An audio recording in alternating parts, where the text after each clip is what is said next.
Sex वर्करच्या मुलांच्या संगोपनासाठी विचार करणं ह्याला खूप मोठं धाडस लागतं. कामाठीपुरा जो त्यावेळी एशिया खंडातला सगळ्यात मोठा रेड लाईट एरिया म्हणून समजला जायचा. राजस्थानच्या काही कम्युनिटीजमध्ये वेश्या व्यवसायाला परंपरागत समजलं जातं. ज्या मुलींना मुंबईसारखं, दिल्लीसारखं, कलकत्ता, बँगलोर सारख्या शहरात आणून विकलं जाताना बघू. एक नवीन सिरीज आली नेटफ्लिक्सला, दिल्ली क्राईम्स म्हणून. हा जो तिसरा त्यांचा सीझन आहे हा ट्रॅफिकिंग बद्दल आहे. TRP वाढवायचा असतो म्हणूनही काहीतरी दाखवलं जातं, पण हे कितपत खरं आहे?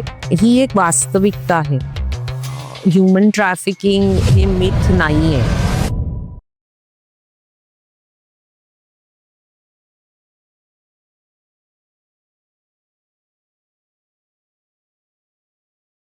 नमस्कार, मी आहे तुमची होस्ट डॉक्टर राधिका आणि देवेंद्र. आज आपण एका वेगळ्याच विषयाबद्दल बोलणार आहोत. आजचा आपला पॉडकास्ट एका वेगळ्या विषयासाठी आहे. आज आपण वळतो आहोत मुंबईतील कामाठीपुरा या अशा जागेकडे, जी शहरी विकासाच्या झगमगाटामागे दडलेलं एक वेदनादायी वास्तवकथा सांगते. येथे अनेक पिढ्यांपासून एक अदृश्य पण तीव्र चक्र चाललं आहे.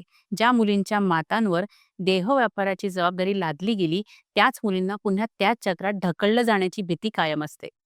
हे चक्र मोडण्याचा, मुलींना सुरक्षितता, पर्याय, शिक्षण आणि ओळख परत देण्याचा आणि त्यांना नियती म्हणून दिलेल्या अन्यायाला आव्हान देण्याचा प्रयत्न करत आहे प्रेरणा फाउंडेशन. बालतस्करी विरोधातील संघर्ष, मुलींना देहव्यापाराच्या पिढीजात जाळ्यातून बाहेर काढण्याचं काम आणि मानवी सन्मान पुन्हा परिभाषित करण्याचा त्यांचा प्रयत्न, याचाच आज आपण सखोल अभ्यास करू. आणि याचसाठी आपल्याला आज पाहुण्या म्हणून लाभलेल्या आहेत मिस प्रीती पाटकर. चला तर मग त्यांना भेटूयात. नमस्कार मॅम. नमस्कार. गप्पांच्या गावात आल्याबद्दल खूप मनापासून धन्यवाद देते. आणि आता तुम्ही जो मला इन्सिडेंट मगाशी आपण गप्पा मारत होतो सांगितलं, तर घरचं वातावरण छानच होतं. पण कुठल्याही सुजाण घरातलं जर असा विचार केला तर मुलीचं स्वप्न असतं मी छान डॉक्टर, इंजिनियर, लॉयर वगैरे व्हावं. तुम्ही हे क्षेत्र का निवडलं? अ, मला वाटतं मी हे क्षेत्र निवडण्याच्या मागे माझ्या वडिलांचा बराच हात होता. अ, ते BRC मध्ये काम करत होते आणि तिथे त्यांचा exposure social workers, trained professional social workers बरोबर झालेला आणि एक ते नेहमी म्हणायचे, की अ, जो पीपल्स पर्सन आहे, ज्यांना लोकांशी बोलायला आवडतं, जे कोणत्याही लोकांशी बोलू शकतात, जे त्यांना बोलताना कुठे अडचण येत नाही किंवा ते जज करत नाही लोकांना. असल्या लोकांना हा क्षेत्र खूप छान आहे आणि त्यांना वाटायचं, की माझ्यासाठी हा क्षेत्र खूप योग्य असेल आणि म्हणून माझी 12वी झाल्यानंतर त्यांनी Nirmala Niketan college of social वर्कमध्ये स्वतः गेले. हं, तिथनं ते ब्रोशर घेऊन आले. हं. मला घेऊन गेले कॉलेज दाखवायला आणि म्हणायला लागले, "see if you know you would like to pursue social work." आणि पहिल्या दिवसापासून इन कॉलेजच्या अगोदर पण माझा इंटरव्ह्यू प्रोसेस, माझा रिटन एक्झाम प्रोसेसपासनं मला वाटतं there was never looking back. मला ते क्षेत्र, ते कॉलेज, तिकडचे टीचर्स, तिकडे शिकवणारे विषय हे एवढे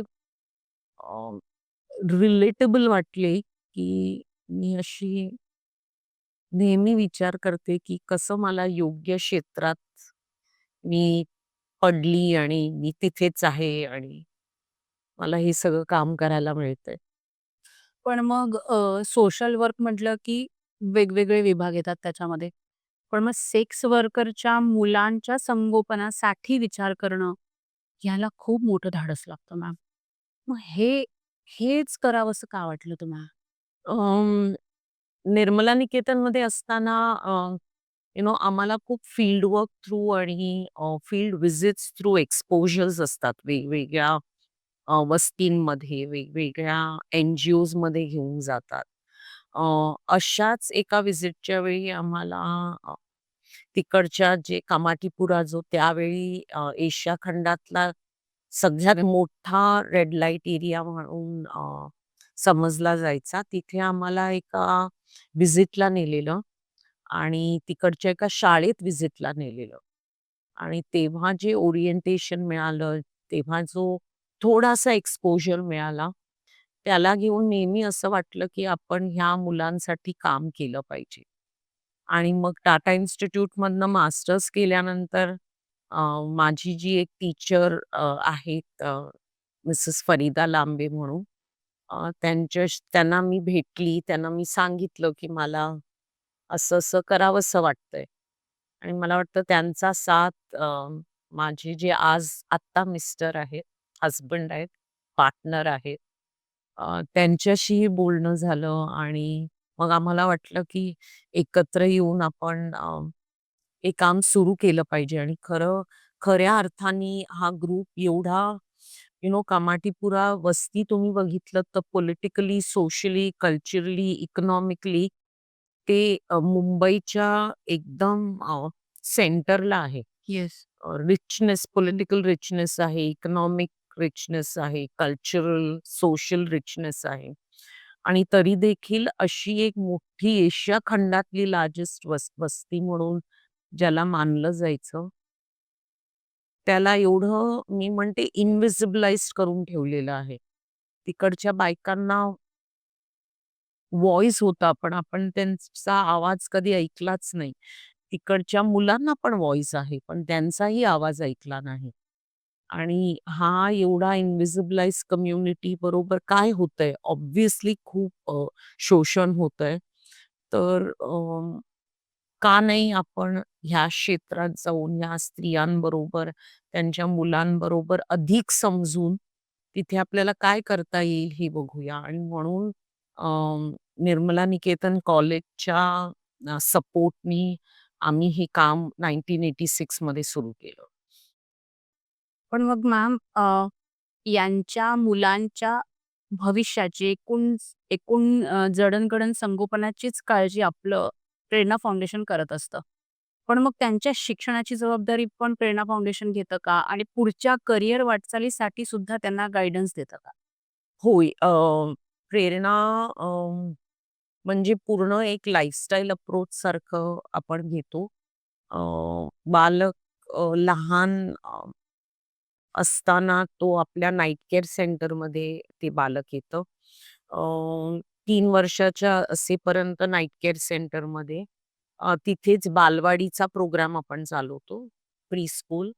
तर 3 ते 6 वर्षापर्यंत बालवाडी म्हणजे नाईट केअर सेंटर चा टायमिंग संपल्यानंतर ते बालक बालवाडीला जातं. बालवाडी संपली 6 वर्ष झाले, की त्याला फॉर्मल स्कूलमध्ये आपण ॲडमिशन करून देतो. मी असं नाही म्हणणार, की प्रेरणाच पूर्ण शिक्षणाचं बघतं. मुंबईसारख्या शहरात किंवा नवी मुंबईसारख्या शहरात आपल्याकडे जिल्हा परिषदची शाळा आहेत. पब्लिक स्कूल्स आहेत जे आपले कॉर्पोरेशन चालवतात आणि तिथे सगळंच मोफत मिळतं मुलांना.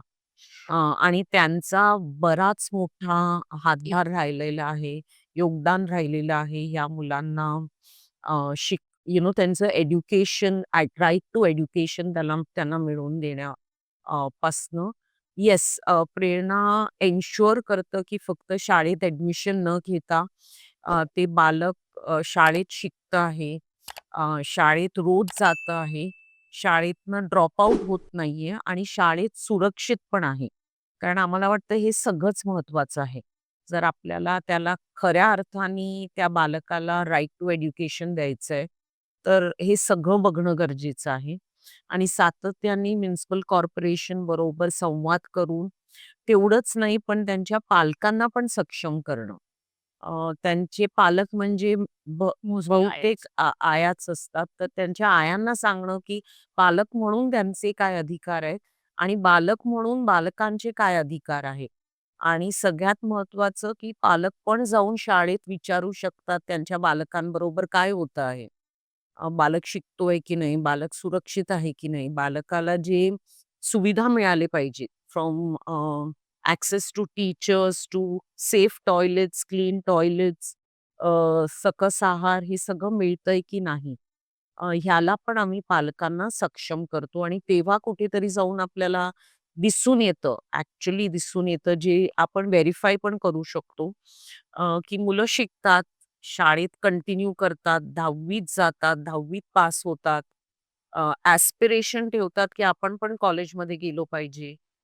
11वी-12वी करतात, ग्रॅज्युएशन करतात आणि त्याच्यातले थोडे पोस्ट ग्रॅज्युएशनपर्यंत पण जातात. पण या स्त्रियांची ओळखच नसते ना मॅम. म्हणजे त्यांच्याकडे नागरिकत्व असलं नसलं कोणाला काही फरक पडत नाही. पण जेव्हा मी कॉलेजला होते, तेव्हा प्रत्येक ठिकाणी मला माझ्या वडिलांचं नाव लावायला लागायचं. संपूर्ण नाव. नंतर ते आईचं नाव मॅन्डेटरी झालं. म्हणजे प्रश्न हाही पडायचा, की 9 महिने आईनी पोटात वाढवलंय, जेवू-खाऊ आईनी घातलंय. प्रत्येक छोटा प्रॉब्लेम आपण आईबरोबर शेअर करतोय, पण सगळीकडे बाबांचं नाव लावलं जातं. मग या मुलांच्या मानसिकतेकडे तुम्ही या पद्धतीने कशा पद्धतीने तुम्ही बघताय? खूप योग्य आणि छान प्रश्न विचारला. अं, आम्ही सुरुवातीला जेव्हा आयांशी बोललो, म्हणजे मी 1986चं सांगते. तेव्हा आम्ही आयांना आणि म्युनिसिपल कॉर्पोरेशन दोघांबरोबर बोललो, की असं कुठे लिहिलंय, की वडिलांचंच नाव असलं पाहिजे. त्यामुळे तुम्ही आमच्या सेंटरवर येणाऱ्या मुलांना भेटलात, तर 99.9% मुलांची नावं, जे मधलं नाव आहे ते आयांचं नाव वाह! आहे. आणि आयांना आम्हाला खूप समजवायला लागलं आणि पटलं त्यांना ते. म्हणजे खूप कठीण पण नाही गेलं. पटलं आणि त्यानंतर आम्हाला थोडासा प्रॉब्लेम आला. मुलं जशी मोठी झाली तेव्हा वर्गात ते त्यांचे नावात आईचं नाव होतं. तर बरेच लोक म्हणजे थोडंसं बुलिंग पण झालं त्यांचं. तर त्यावेळी त्यांना समजावून सांगणं आणि अ, थोड्या लोकांची जी फेमस आहेत त्यांची नावं देणं, की बघा त्यांच्याही नावात आईचं नाव आहे. अ, तर हळू-हळू एक्सेप्टन्स झाला आणि ऑफ आता तर महाराष्ट्र सरकारनी ते एक धोरण म्हणूनच केलेलं आहे. त्यामुळे वी आर व्हेरी प्राउड की ॲज अ स्टेट गव्हर्नमेंट पण ठरवतं की इट इज सो इम्पोर्टंट की आपण आयांना व्हिजिबिलिटी द्यावं आणि आई ही तेवढीच इक्वल पेरेंट आहे जेवढे वडील असतात. हे दाखवून दिलं आणि आज आमची मुलं खूप असं प्राउड. खूप अभिमान त्यांना वाटतो, की "अरे, सरकार के पहले हम लोगों ने ये किया दीदी." सही बात. तर खरंच खूप बरं वाटतं त्यांना ते. सो येस, इट वाज डिफिकल्ट बट नॉट इम्पॉसिबल. काल जेव्हा मी तुमच्या वेबसाईटवरून पूर्ण तुमच्या फाउंडेशनचा अभ्यास करत होते, तेव्हा त्याच्यामध्ये काही मला असे काही शब्द मी ऐकले, त्या शब्दांबद्दल खोलवर मला सांगा. आरंभ, आशियाना हे हे काय प्रोग्राम्स आहेत? हो, याबद्दल मला लव्हली, लव्हली. अ, अ, आरंभ हा प्रोजेक्ट आम्ही मला वाटतं 2012-2013ला सुरू केला. भारत सरकारनी एक खूप चांगला लॉ आणला. पॉक्सो कायदा म्हणून. मुलांवर होणाऱ्या लैंगिक अत्याचाराला ॲड्रेस करण्यासाठी हा कायदा आणला आणि तेव्हा हा कायदा नेमका कसा अनफोल्ड होईल ना, कायदे आपण आणतो, पण तो अनफोल्ड कसा होतो ऑन द ग्राउंड? ॲक्चुअली ज्यांच्यासाठी बनवला जातो त्यांच्यापर्यंत तो पोहोचतोय सांगा. का? हा बघण्यासाठी हा प्रकल्प सुरू केलेला. प्लस सेक्शुअल अब्यूजला घेऊन बरेच समज आणि गैरसमज आहेत. तर ते गैरसमज आणि समज हे दोन्ही बघण्यासाठी ॲड्रेस खास करून गैरसमज जे आहेत, हं. ते ॲड्रेस करण्यासाठी हा प्रकल्प आपण सुरुवातीला ए-पी-एफ म्हणून एक फाउंडेशन आहे आणि युनिसेफ ह्यांच्याबरोबर सुरू केलेला हा एक प्रकल्प आहे. आजही आम्ही त्याला घेऊन काम करतो. अ, जेवढे बालक जे लैंगिक शोषणाचे बळी आहेत, म्हणजे लैंगिक शोषण जे अ, अ, बाजारू लैंगिक शोषण जे आहे ते पण आणि नॉन कमर्शियल सेक्शुअल एक्सप्लॉयटेशन जे आहे, त्याला बळी पडलेले जे बालकं आहेत, त्या पालकांना त्यांचं पुनर्वसन करण्यासाठी, त्यांना लीगल सपोर्ट देण्यासाठी हा प्रकल्प चालू आहे. आशियाना हा खूप एक इंटरेस्टिंग प्रोजेक्ट आहे. बऱ्याच वेळी आपण बघतो की बरेच पालकांना म्हणजे आज आपण हा पॉडकास्ट सुरू करायच्या अगोदर तुम्ही मला म्हणालात, की तुम्हाला फोन येतो आहे बघा. तर मी जो फोन घेतला, तो असाच एका पालकाचा होता, जिला तिच्या बालकाला हॉस्टेलमध्ये ठेवायचं होतं. हो. बऱ्याच वेळी पालक हॉस्टेल बालगृहांना म्हणतं. आपल्याकडे ज्युव्हेनाइल जस्टिस ॲक्ट आहे. त्याच्या अंतर्गत एक सुविधा आहे बालगृहाची. तर बरेच पालकांना इकॉनॉमिक रिझन किंवा बालक ऐकत नाही, अ, त्याला शिस्त लागणं गरजेचं आहे, असं वेगवेगळ्या कारणासाठी त्यांना वाटतं बालकांना हॉस्टेलमध्ये ठेवलं, तर तो कोट अनकोट म्हणजे आपण म्हणतो ते तो सुधरेल एक सुजाण नागरिक होईल. आम्हाला असं नाही वाटत. अ, आम्हाला वाटतं की त्याचे बरेच दुष्परिणाम पण आहेत आणि आम्ही बघितलेले आहे. ते अनुभवले आले आहे आणि आमच्याहून जास्त ते बालकांनी अनुभवलेलं आहे, की आपण जेव्हा पालक आणि बालक याला सेपरेट करतो आणि बऱ्याच काळ सेपरेटेड ठेवतो, त्याचे काय परिणाम होतात. फॅमिलीवर पण परिणाम होतात आणि मुलांवर पण खूपच. परिणाम होतात.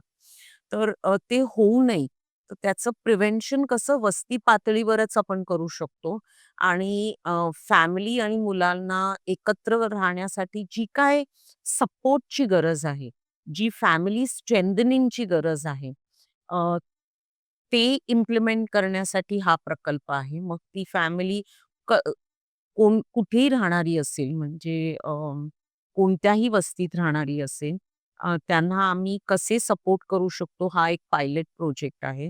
त्या सपोर्ट खालती आपण आर्थिक सपोर्ट पासून तुम्हाला माहीत असेल की आपल्या देशात असे अनेक फॅमिलीज आहेत ज्यांच्याकडे आपण एक नागरिक आहोत ह्याचे डॉक्युमेंटच नाहीयेत. आणि जोपर्यंत तुमच्याकडे आयडेंटिटी आणि सोशल सिक्युरिटी डॉक्युमेंट नसेल, आपल्याकडे एवढे गव्हर्नमेंटचे स्कीम्स आहेत, पण आपण ते ॲक्सेसच करू शकत नाही. रादर त्याच्याबद्दल अवेअरनेस नाही. अवेअरनेस नाहीये. एकदम बरोबर बोललात तुम्ही. मुलं शाळेत जाणं गरजेचं आहे. पेरेंटिंग ना, हा पॉडकास्ट सुरू करायच्या अगोदर आपण पेरेंटिंगबद्दल किती बोलत होतो. आपल्या देशात तो कल्चरच नाहीये पेरेंटिंग. आपल्याला वाटतं तुम्हाला मूल झालं ना, तुम्ही व्हाल पालक. You will manage. आपण सगळंच मॅनेज करत असतो.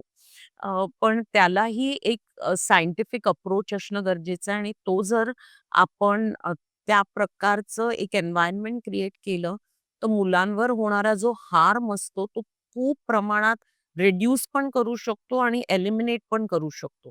तर आशियाना प्रकल्प हे सगळं काम बघतं. वॉव! आणि आगाज खूप सुंदर. आगाज हा बाजारू लैंगिक शोषण जो प्रकार ज्याला घेऊन आपलं काम आहे.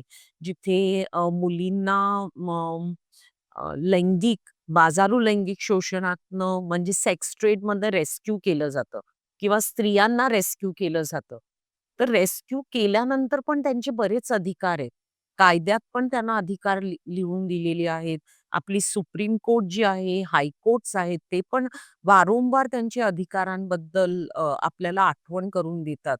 तर सगळी जी यंत्रणा आहे, ज्याला जबाबदारी दिलेली आहे, की त्यांनी रेस्क्यू झाल्यानंतर त्या लोकांनी काय-काय करावं जेणेकरून ह्या बालकाचं, ह्या स्त्रीचं परत ट्रॅफिकिंग नाही होणार.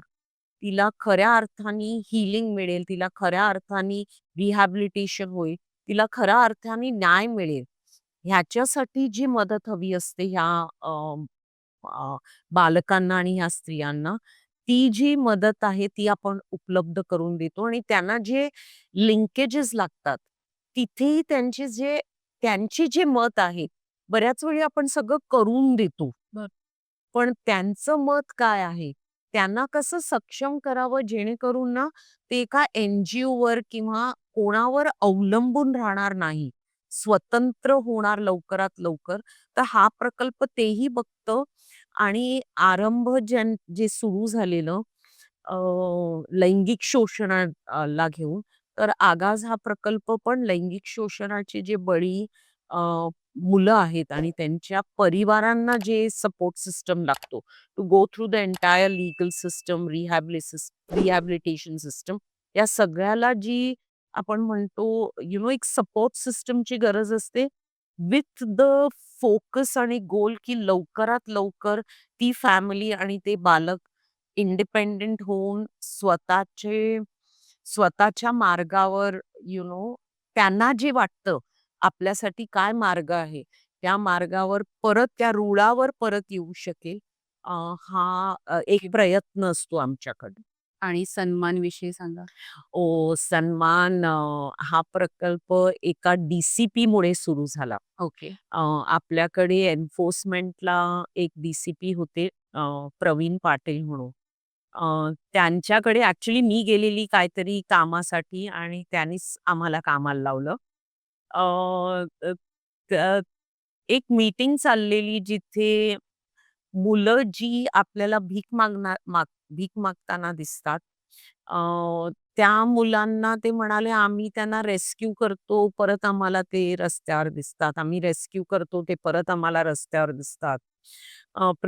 ते म्हणाले, "प्रेरणाने खूप सुंदर काम केलेलं आहे on rescuing children from the sex trade आणि त्यांचं रिट्रॅफिकिंग कसं नाही होणार ह्याच्यावर भक्कम काम केलेलं आहे. तर why don't you try and replicate that with these children?"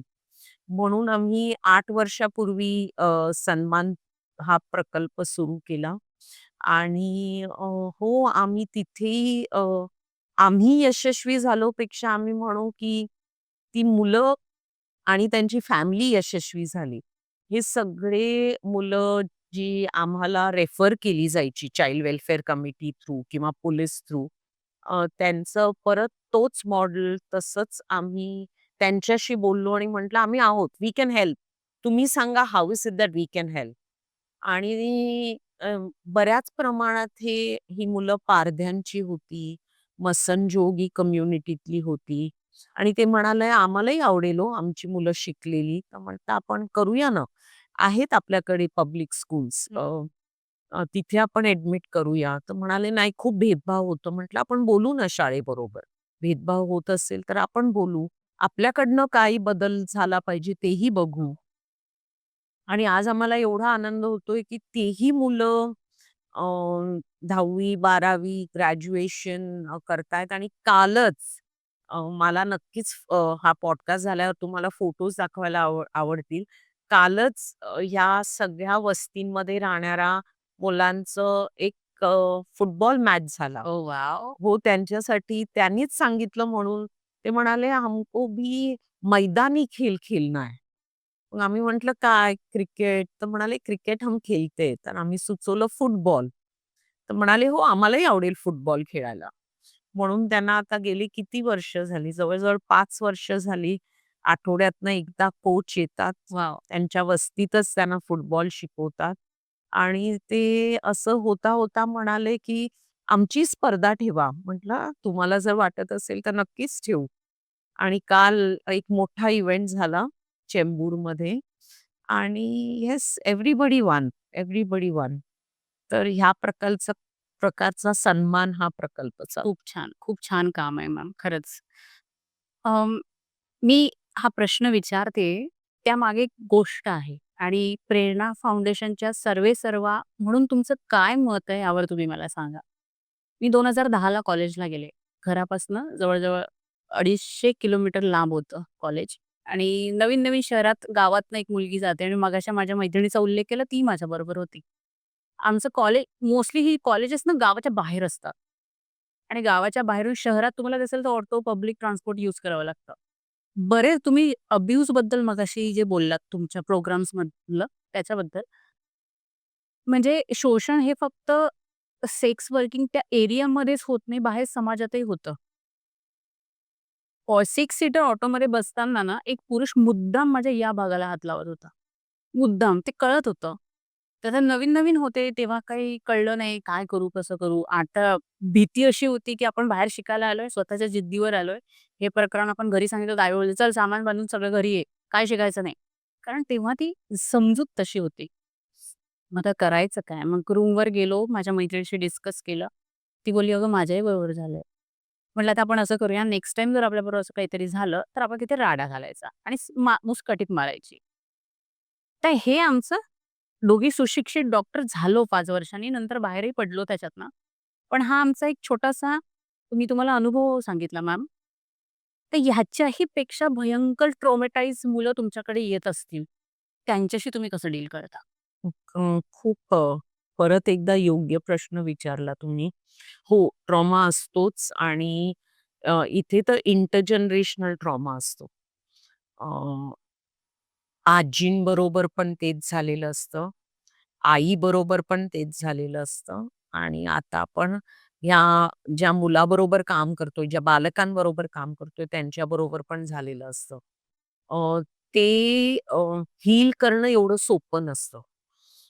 पण आपल्याकडे ट्रेन्ड केस वर्कर्स आहेत, ज्यांचं ट्रेनिंग झालेलं आहे. ट्रॉमा म्हणजे काय? म्हणजे 2 अप्रोचेस आहेत प्रेरणामध्ये. एक म्हणजे चाइल्ड सेंट्रिक अप्रोचनी काम करणं. कोणत्याही क्षणी बालक हा केंद्रबिंदू असला पाहिजे आपल्या कामाचा. तो नंतर आणि आपण पहिलं असं नाही होऊ शकत. तो पहिलं, मग आपण पण त्याच्याबरोबर आणि तो centre of all our work. तर त्याला समजून घेणं ही खूप महत्वाचं आहे. सेफ स्पेसेस क्रिएट करणं खूप महत्वाचं आहे. त्यामुळे आमचं सगळ्यांचं ट्रेनिंग फक्त वन टाईम नाही, सातत्याने होत असतं, की आपण सेफ स्पेस कसं क्रिएट करणार, जिथे मोकळेपणाने न घाबरता आणि रिपरकशन्स त्यानंतर होतील. मी बोललो आणि कॉन्फिडेन्शियालिटी माझी ब्रीच होईल, त्याचे काहीतरी रिपरकशन्स होतील, मला जज केलं जाईल. असं न होता कसं बालकासाठी आपण तो सेफ स्पेस निर्माण करू आणि त्याचबरोबर ट्रॉमा इन्फॉर्म्ड केअर आपण म्हणतो, की ट्रॉमा समजून घ्या आणि मग त्या प्रकारचा केअर द्या. असं ट्रेनिंग आमच्या केस वर्कर्सचं झालेलं असतं. प्लस सगळा team member who comes directly in contact with children and indirectly in contact with children as वेल.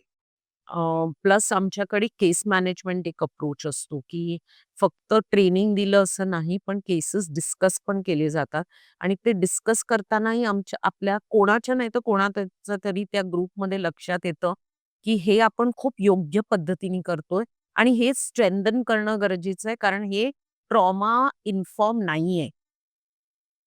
त्याचबरोबर काउन्सिलर्स असतात, जी ट्रेन्ड आहेत. तर ट्रेन्ड काउन्सिलर्स असतात आणि ते काउन्सिलर्स पण आमचं ट्रेनिंग करतात.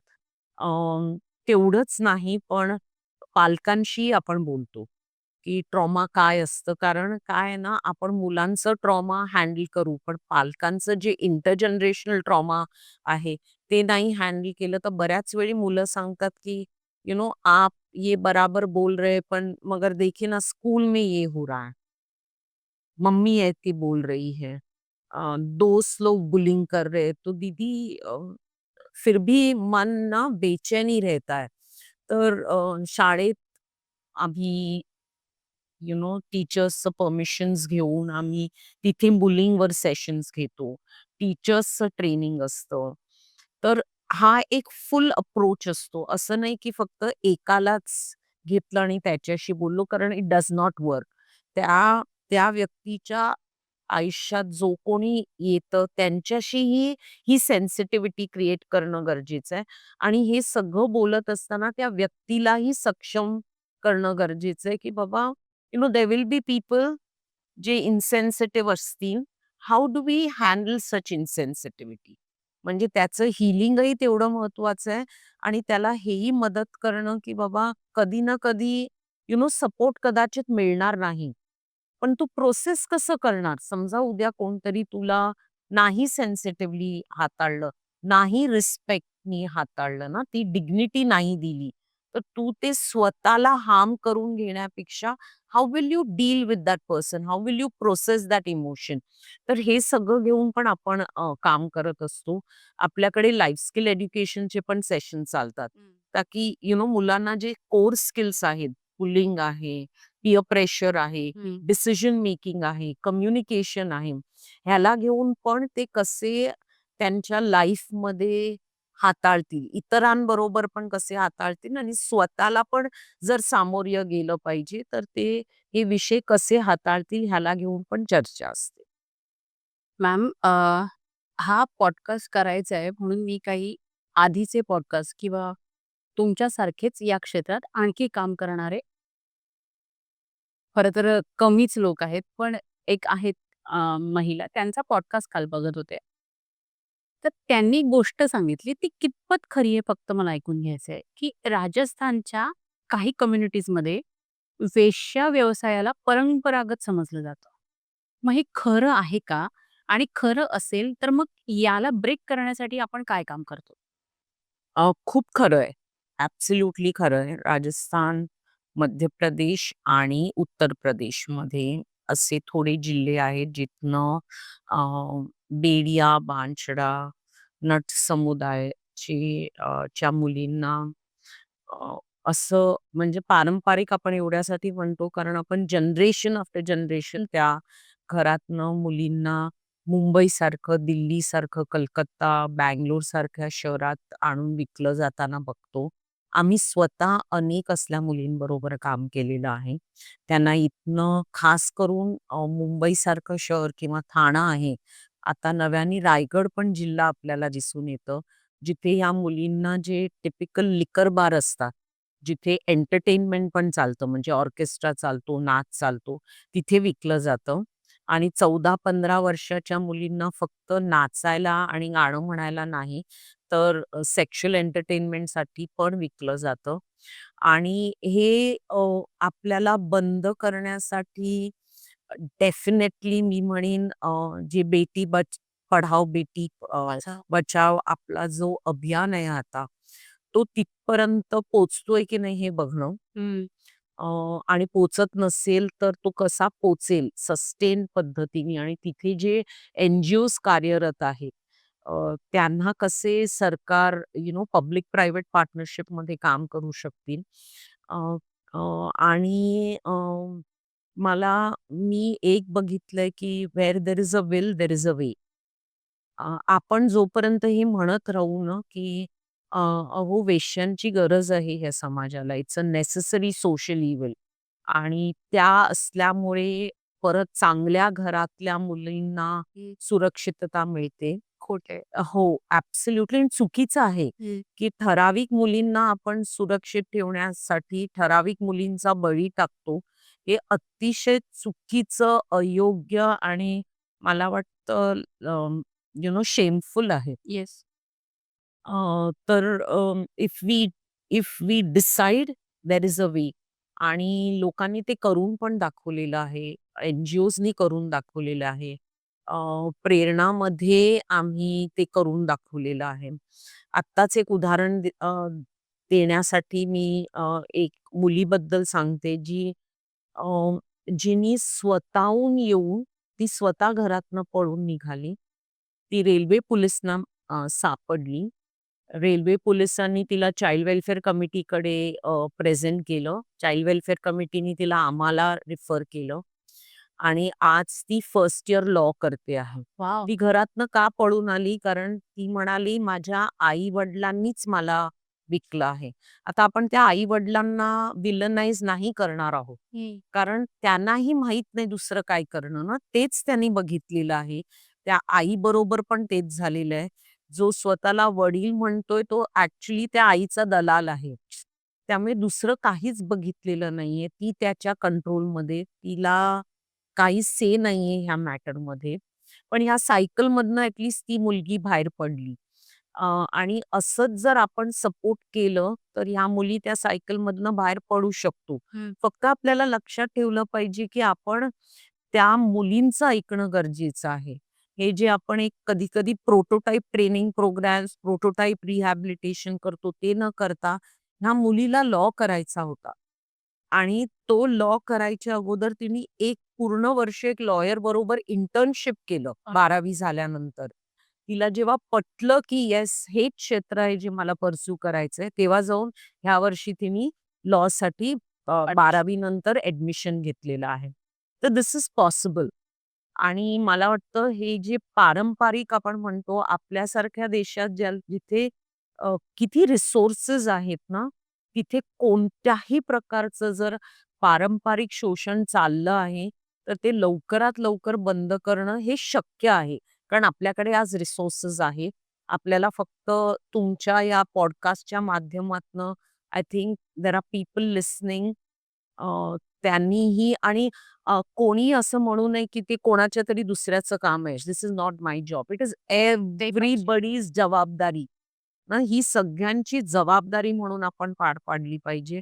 अँड होप तुमच्या पॉडकास्टनी नव्याने परत एक ऑडियन्स ही ऐकेल and will try and contribute in some way or the other. Exact.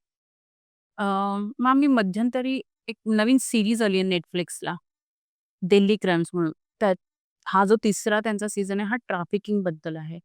तो सीझन बघितल्यानंतर ना मॅम जेव्हा डिस्कशन होतं ना मैत्रिणींमध्ये, काही गोष्टींमध्ये हो, हे खरं आहे किंवा अगं नाही त्यांना काहीतरी दाखवायचं असतं, त्याचा टी-आर-पी वाढवायचा असतो म्हणूनही काहीतरी दाखवलं जातं. पण हे कितपत खरं आहे आणि याचं जाळं खरंच किती खोलवर रुजलेलं आहे?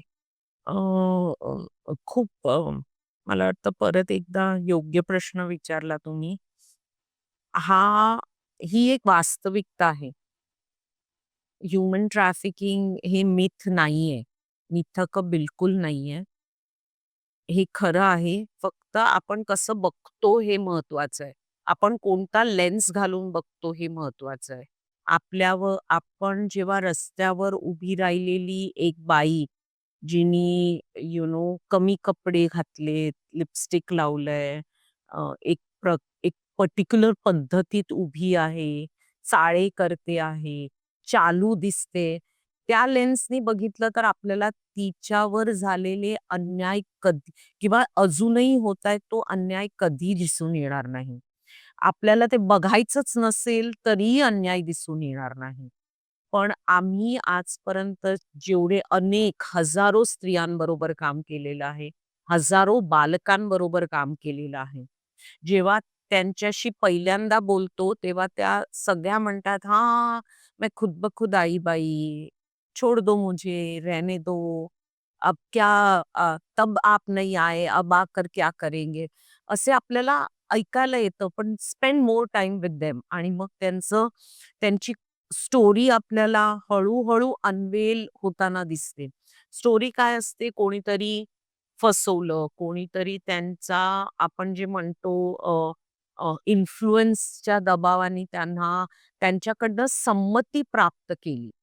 ना बऱ्याच वेळी आपण आई-वडिलांच्या नातात पण आपण बघतो ना, एक चॉकलेट देतो, "ये ना माझ्याबरोबर आता." की लगेच हो म्हणतो. Is that real consent? तर कसं आमिष दाखवलं जातं आणि म्हणून मी सगळ्यांना ज्यांना असं वाटतं, त्यांना म्हणीन एक करा, की आपल्या देशात एक सुंदर डेफिनिशन केलेलं आहे. ह्याचं विश्लेषण केलेलं आहे. BNS 143 सेक्शन 143 मध्ये. जिथे खूप डिटेलमध्ये सांगितलंय, की कृती बघा, त्याचं माध्यम बघा आणि त्याचा अंतिम पर्पज बघा.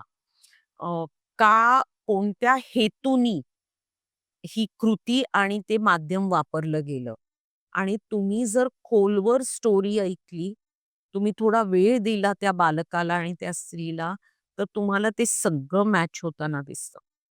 कोणाला तरी अ, दबावाखालती दडवून, किडनॅप करून किंवा तिच्या अगतिकतेचा गैरफायदा घेऊन किंवा तिला पैशाचं किंवा इतर पद्धतीने आमिष देऊन माध्यम जनरली वापरलेलं असतं. तिला जॉब मिळणार, कुठेतरी एक चांगलं आयुष्य तिला आपण देणार, हे सगळं खोटं बोलवून कुठे विकलं तर सुरुवातीला असं नसतं. बऱ्याच जणांना असं नसतं, की लगेच नेऊन वेश्या ट्रेडमध्ये विकलं. कधी-कधी फक्त एक बारमध्ये सांगितलं जातं, "उधर तुझे सिर्फ दारू देना है. तर तू वेट्रेस म्हणून तुला काम मिळेल किंवा तेरा आवाज बहुत अच्छा है, तो तुझे सिर्फ गाना गाना है वहाँ."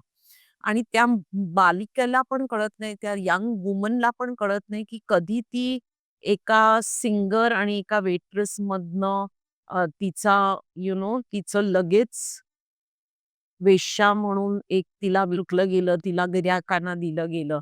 तर हा जर आपण पूर्ण तिचा जर्नी ऐकायची आपली मनस्थिती असेल, तेव्हा आपल्याला तो पूर्ण कुठे-कुठे आणि किती वेळा तिच्याबरोबर शोषण झालेलं आहे. आम्ही अशा एका मुलीबरोबर काम केलेलं, जी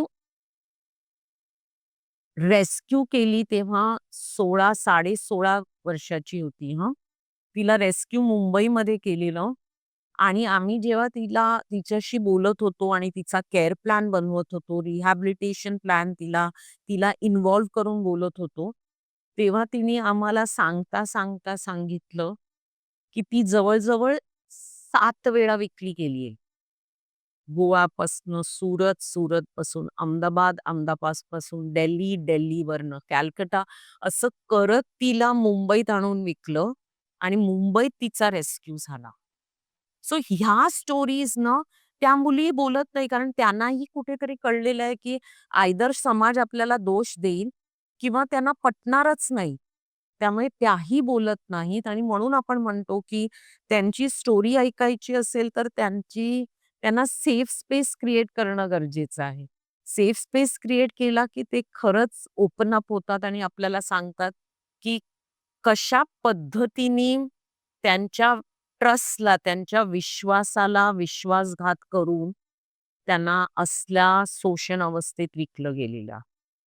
ह्याच्यामध्ये तर अशी स्टोरी सांगितली आहे, की मॅम, की दिल्लीला जॉब करण्यासाठी ती मुलगी म्हणजे जॉब वेबसाईट, प्रॉपर इंटरव्ह्यू घेणारे लोकं सुद्धा ह्याच्यामध्ये आहेत. येस. आणि मला आणखी असा प्रश्न विचारायचा आहे, की एका ठिकाणी अशी गोष्ट आहे, आमच्या अगदी जवळचीच गोष्ट आहे. माझ्या मुलाच्या शाळेमधली मुलगी सकाळी निघाली आहे. 8व्या वर्गातली मुलगी आहे. सकाळी घरून निघाली आहे, बसमध्ये बसली आहे, पण ती शाळेतच आली नाही. शाळेत आली नाही आणि ती घरी परत गेली नाही. एक हे उदाहरण, तिचा अजून शोध चाललाय. दुसरी गोष्ट परवा मी याच्यावर सोशल मीडियावर वाचली. कॅन्सर हॉस्पिटलमध्ये कॅन्सरची ट्रीटमेंट घेण्यासाठी सी-एस-टी स्टेशनला कोल्हापूरहून एक फॅमिली, कुटुंब आलं. यांची 6-7 वर्षाची मुलगी हरवली. ती 6 महिन्यांनी वाराणसीला सापडली. विचारण्याचा मुद्दा हा आहे, की सिस्टम, करप्शन हे याच्यामध्ये किती इन्व्हॉल्व्ड आहे? पोलिसांचा तुम्हाला खरंच मदत होतेय, की त्यांचाही याच्यामध्ये हात आहे? अ, आम्ही आजपर्यंत जेवढं काम केलेलं आहे, ते इंटर एजन्सी कोलॅबोरेशन शिवाय शक्यच नव्हतं. पोलिसांमध्ये करप्शन आहे, नाही आहे, माझ्यापेक्षा जास्त मला वाटतं सगळ्या माध्यमांनी ऑलरेडी सांगितलेलं आहे. तर मी नव्याने त्याच्यात काही भर घालू शकते असं मला नाही वाटत. पण जर पोलिसांनी साथ दिला नसता, तर आम्ही जे आजपर्यंत काम केलेलं आहे, ते नक्कीच आम्हाला एकट्यानं करता आलं नसतं. वाह! जर आम्हाला चांगले डिपार्टमेंट ऑफ विमेन अँड चाइल्डमध्ये कमिटेड ऑफिसर्स भेटले नसते, हेल्थ डिपार्टमेंटमध्ये कमिटेड ऑफिसर्स भेटले नसते, पोलीस डिपार्टमेंटमध्ये कमिटेड ऑफिसर्स आणि जेव्हा मी ऑफिसर्स म्हणते, मी फक्त आय-पी-एस नाही हं. मी बॉटम टू टॉप म्हणते. जर भेटले नसते, तर आज जे आम्ही दाखवू शकतो, की अमुक एक मुलगी आता तो रेल्वे ऑफिसर जर करप्ट असता, तर त्यांनी त्या मुलीची स्टोरी ऐकून कदाचित परत नेऊन आई-वडिलांनाच दिलं असतं आणि आई-वडिलांकडनंच पैसे काढले असते. रादर कुठे विकलं असतं. हां, पण ते ते त्या व्यक्तीचं ट्रेनिंग झालेलं कुठेतरी ती माणुसकी होती आणि त्यांनी व्यवस्थित चाइल्ड वेल्फेअर कमिटीकडे आणून दिलं. चाइल्ड वेल्फेअर कमिटी जर करप्ट असती, तर त्यांनी त्या पालकांना दिलं असतं ना. बरोबर. पण तिथेही चांगली लोकं होती. त्यांनाही वाटलं, की नाही आपण एका एन-जी-ओला गाठलं पाहिजे. तेवढंच नाही, त्यानंतर दे एन्शुअर्ड की पोलिस कंप्लेंट होईल आणि त्या वडिलांचं अरेस्ट झाला. आता ते अरेस्ट तेव्हाच होऊ शकलं, जेव्हा पोलिसांनी इन्व्हेस्टिगेशन केलं, की खऱ्या अर्थाने हा माणूस त्याच्या मुलीच्या कमाईवर जगतोय आणि हे एस्टॅब्लिश करणं सोपं नाहीये. आणि आय-टी-पी-एमध्ये एक कलम आहे living on the earnings of the prostitute त्याच्या खालती कोर्ट पण करप्ट नव्हतं ना, मग कारण त्यांनी ते बघितलं सगळं आणि म्हणाले, "this is a perfect case under that section" आणि म्हणून त्याचा अरेस्ट झाला. तर I think on one hand yes, सोसायटीमध्ये बरंच बरं होण्याची गरज आहे. पण ऑन दी अदर हँड सोसायटीमध्ये जे चांगलं आहे, तेही आपण विसरून नाही चालणार आहे. हं. लेट्स ऑल्सो हॅव फेथ की चांगलं घडत असतं, चांगले लोकं आहेत. त्रास देणारेही आहे. आम्हालाही खूप लोकांनी त्रास दिलेला आहे. It wasn't easy at all. पण मला वाटतं यू नो हे चांगले लोकं makes it a little easy to to survive and do this kind of work. तर येस करप्शन आहे, इट कीप्स हॅपनिंग. पण नॉन करप्ट लोकं आहेत आणि ठराविक सिच्युएशनमध्ये ते डेफिनेटली नॉन करप्ट असतात आणि मदत करतात. So I think let's hopefully. Yes and let's believe in hope. Yes, exactly. या. मॅम आपलं प्रेरणा फाउंडेशन मुलांचं संगोपन जडणघडण सगळंच करतंय. मला हा प्रश्न विचारायचा आहे, की सामान्य कपलला जेव्हा बाळ होतं, ते त्याच्या उज्ज्वल भविष्यासाठी आयुष्यभर झटत राहतात. मलाही मुलगा आहे, मी तेच करते. जेव्हा या मुलांच्या करिअरचा विषय येतो, शिक्षण काही तर सोपं राहिलं नाही मॅम आपल्या देशामध्ये. त्या शिक्षणाची जबाबदारी पण प्रेरणा फाउंडेशन उचलतं का? आणि या सगळ्या प्रवासात प्रेरणा फाउंडेशनला काही अडचणी आल्यात का? आणि तुमच्या प्रेरणा फाउंडेशनमधनं अशी काही मुलं छान वेगळ्या लेव्हलचं म्हणजे उच्च शिक्षण घेऊन त्यांचं आयुष्य छान चाललंय का? त्यांच्या मुलींची लग्न झालीत का? एकंदरीत या सगळ्याबद्दल मला सांगा. नक्की, नक्की. मी म्हणेन आम्ही आहोत. हं, आम्ही एक कॅटलिस्ट आहोत. हं. पण जे काही यश आपण बघतो, त्याचा क्रेडिट आपल्याला त्या बालकांना आणि त्यांच्या आयांना नाही. नक्कीच दिला पाहिजे. तेच. म्हणजे आम्ही नेहमी म्हणतो, की आपण सगळेच भांडत असतो हं. रोज. बऱ्याच वेळी आपण स्वतःसाठी भांडतो, बऱ्याच वेळी आपण इतरांसाठी भांडतो. पण आपला जे जे भांडण आहे किंवा आपला जो ॲजिटेशन आहे, तो एक पोझिशन ऑफ प्रिव्हिलेजवरनं आहे. आपण सगळेच प्रिव्हिलेज पोझिशनमध्ये उभं राहून भांडत असतो. ह्या बायका जे भांडतात ना, ते एक डेप्रिव्हेशन सिच्युएशनमध्ये भांडतात. ॲडव्हर्सिटीजच्या अगेन्स्ट भांडतात आणि सॉलिड भांडतात त्यांच्या मुलांसाठी. म्हणजे आजही मला आठवतंय, आम्ही जेव्हा 86 मध्ये कामाला सुरुवात केली, आम्ही म्हटलं, "क्या कर सकते हम आपके लिए?" तर ते म्हणाले, "हमारा छोडो, हमारा तो सब बर्बाद हो गया है. आमच्या मुलांसाठी करा." तर आम्ही म्हटलं, "काय करू आम्ही तुमच्या मुलांसाठी?" तर हं. म्हणायला लागले, "इज्जत की जिंदगी मिला के दो उनसे." वाह! तो म्हटलं, "इज्जत की जिंदगी माने क्या होता है? हं. बताओ, इज्जत की जिंदगी मिलाने के लिए क्या करना है?" तर 2 गोष्टी म्हणाल्या.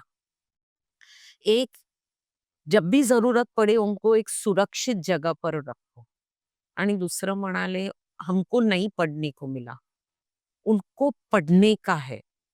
हमको उनको पढ़ाने का है." आणि आज मी तुम्हाला सांगते, ती बाई दलालांबरोबर भांडते, घरवाल्यांबरोबर भांडते, त्या ट्रॅफिकर बरोबर भांडते, जस्ट टू एन्शुअर तिच्या त्या बालकाला इज्जत की जिंदगी मिळेल. म्हणजे काय, शाळा मिळेल, शिक्षण मिळेल, पुढचं शिक्षण मिळेल.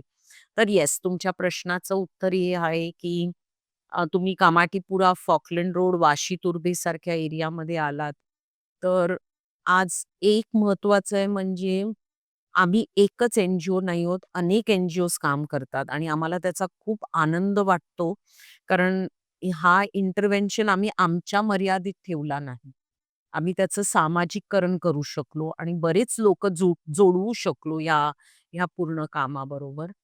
दुसरं आम्हाला आनंद होतो, की 6 वर्षाच्या वरचं तुम्हाला नाही बालक मिळेल जो शाळेत जात नाही.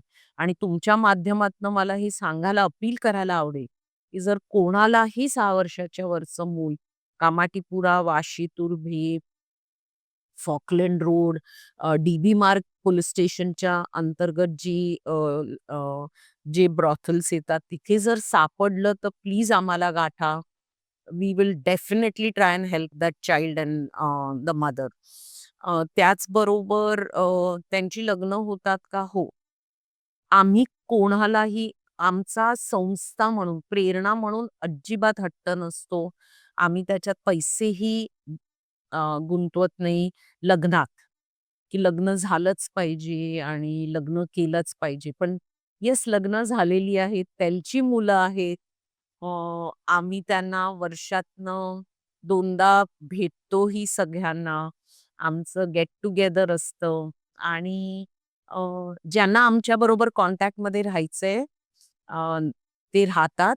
ज्यांना नाही राहायचंय त्याच्याबद्दल राग नाहीये. हं. राग एवढ्यासाठी नाहीये कारण बरीच मुलं अशी पण आहेत ज्यांना त्यांचा पास्ट विसरायचा आहे and we respect that. We honour that. We understand that. त्यामुळे समजा ते कॉन्टॅक्टमध्ये नाहीये, त्यांनी ओळख आज नाही दाखवली, तर इट इस ॲब्सोल्युटली अंडरस्टँडेबल. अ, आम आम आम्ही कधी असं आम्हाला वाटत नाही, की ह्यांना कृतज्ञता नाहीये. हं. अ, आणि शिकतातही. अ, घरही घेतात स्वतःचं. सो दे आर डूइंग वेल.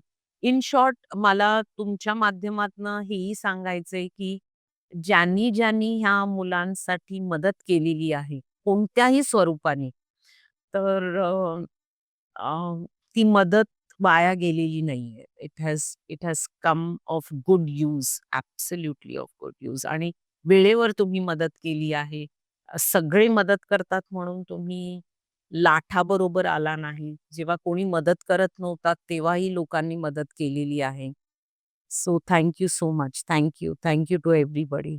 आणि आणखी आपल्या व्ह्युअर्सपैकी जर प्रेरणा फाउंडेशन सोबत जोडायचं असेल किंवा काय कुठली मदत त्यांना पोहोचवायची असेल तर काय मार्ग आहे? आपल्या वेबसाईटवर आहे कॉन्टॅक्ट प्रेरणा म्हणून. Please write to us. ऑप्शनमध्ये हो, दिसेल. हो. पण एव्हरी टाईम आम्ही नाही अकोमोडेट करू शकत. But do write to us. आपण नक्कीच एकत्र काम करू शकतो. आमचं एक very strict child protection policy आहे. हं. ती पॉलिसी तुम्हाला फॉलो करायला लागेल आणि आमची एक इंटर्नशिप व्हॉलंटिअरिंग पण पॉलिसी आहे. थोडे चेकलिस्ट आहेत जे आपल्याला फॉलो करायला लागतात. तर ते फॉलो करायची तुमची तयारी असेल आणि तेवढं काम असेल तर आपण नक्कीच वी एन्करेज व्हॉलंटिअरिझम. कारण आम्हाला वाटतं हे it takes a village to raise a child. Yes. It's not फक्त प्रेरणा किंवा एखाद्या व्यक्तीचं हे बिलकुल काम नाहीये. खूप छान मॅम. मला समाजाचं एक वेगळंच रूप बघायला मिळालं. देव देव्हारात शोधतो, पण तुमच्यासारखी माणसं असली की असं वाटतं देव आहे. भेटली ती माणसं की नॉट नाही ही माणसं आहेत. आणि नाही खरंच खूप छान होता आजचा पॉडकास्ट आणि थँक यू सो मच. तुम्ही इतकं छान काम करताय त्याबद्दल, समाजाला इतकं छान काहीतरी देताय, अशी सुंदर बाजू दाखवताय त्याबद्दल खरंच त्यांच्या वतीनं खूप मनापासून धन्यवाद. Thank you. आणि थँक तुम्ही गप्पांच्या गावात आल्याबद्दल. थँक तर आजचा पॉडकास्ट कसा वाटला ते नक्की कमेंटमध्ये सांगा. आजचा पॉडकास्ट कटाक्षाने शेअर नक्की करा, लाईक करा आणि सबस्क्राईब. तुम्ही पॉडकास्ट खूप छान भरभरून बघताय. आम्हाला सगळं कळतंय एनालिसिसमध्ये, पण तुम्ही सबस्क्राईब करत नाहीये. सो प्लीज सबस्क्राईब करा आणि पॉडकास्ट शेवटपर्यंत पाहिल्याबद्दल धन्यवाद.